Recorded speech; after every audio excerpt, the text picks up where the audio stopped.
Give me a window into what to expect from this West Virginia defense. How dominant could it be? I don't know. I don't know that I'll use the word dominant. I don't like to use, at least not yet. I think it can be going forward. It's going to be aggressive. It's going to be hard to figure out. It's going to be multiple. It's very, when you hear Zack Alli talk, man, it's basically like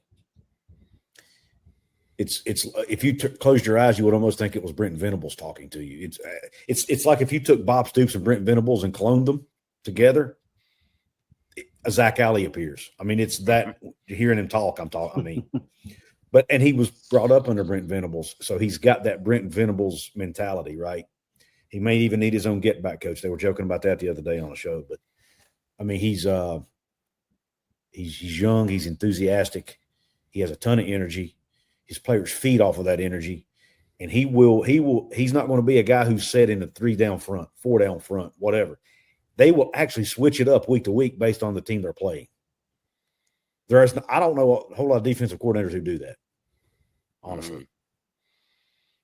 I mean, you think it would be hard to learn for guys to change defenses every week, but from everything I've heard about him, I've talked to a lot of Oklahoma podcasters and fans. They say the way he teaches defense, he's very good at teaching it. He's a great teacher, and he makes it easy to understand. So he can be a little bit more multiple. He can switch things up because he can do it in a way that's not complicated and not hard for the guys to figure out. And without naming names, I think as West Virginia fans, we can all look back in the recent past and be like, this defense didn't know what the heck was going on. They looked lost a lot of times. And I don't think it was the players' fault, to be honest with you. I don't know that the teaching, maybe, I don't know. I don't know what was going on, but there were a lot of times, man, they were not in the right position. They missed assignments. They were not even lined up properly. I don't know how many times we heard that in press conferences. How can you be a Power 4 football coach and not have your guys lined up properly? I mean, it's maddening. But anyway, I'm all done with my rant, but I think you can expect a very aggressive defense, more aggressive than you've seen in quite some time in Morgantown. So Zack Alli, obviously, he's been a head coach a defensive coordinator since he was 27 years old. You know, that was in 2021. He's been doing this for a little while.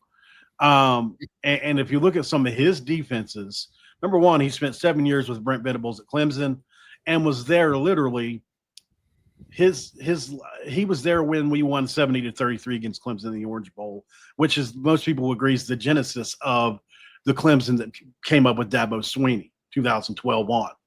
He was there for that and saw that was the year Coach Venables came in because they fired that defensive coordinator. He watched it all happen and learned along with Brent Venables. Then, obviously, after a very successful stint at Jacksonville State with Rich Rod, where he brought him in and it proved to be fruitful after Rich Rod saw how good this kid was at Louisiana Monroe after he came over from Boise. He said, okay, I want him from Oklahoma. And if you look at what he did in 23 and 24, let's just go there. Both, Oklahoma, as bad as they were last year, they were 19th in total defense, 11th in rushing, 30th in scoring defense. They were 3rd in defensive touchdowns, 5th in fumbles recovered, 10th in team tackles for loss, 11th in first downs, 23rd in sacks. In 2023, you were 33rd on Jacksonville State, 33rd in scoring defense, 43rd in total defense, 15th in rushing defense, 4th in opponent yards per rush. They had 10th in interceptions with 16. They were 13th in sacks per game. Like, this is a very, very aggressive defense that I think is close to what Heacock runs there at Iowa State. It's a very similar defense with 3 safeties. And we have been just absolutely scooping up.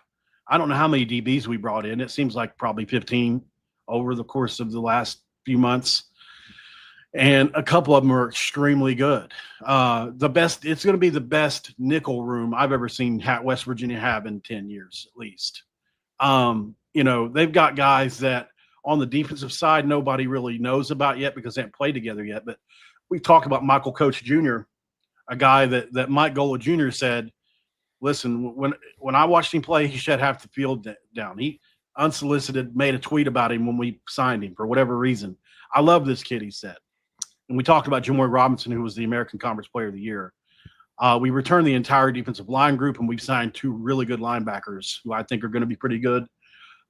Point is I really like our defense this year. I don't know in year one, you never know. It's kind of a crapshoot, but I do think that based on his past, based on those previous defenses, you look at that was his first year calling plays at Oklahoma last year, and I ran through the numbers.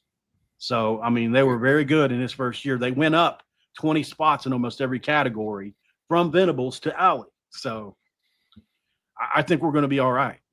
The potential is exciting.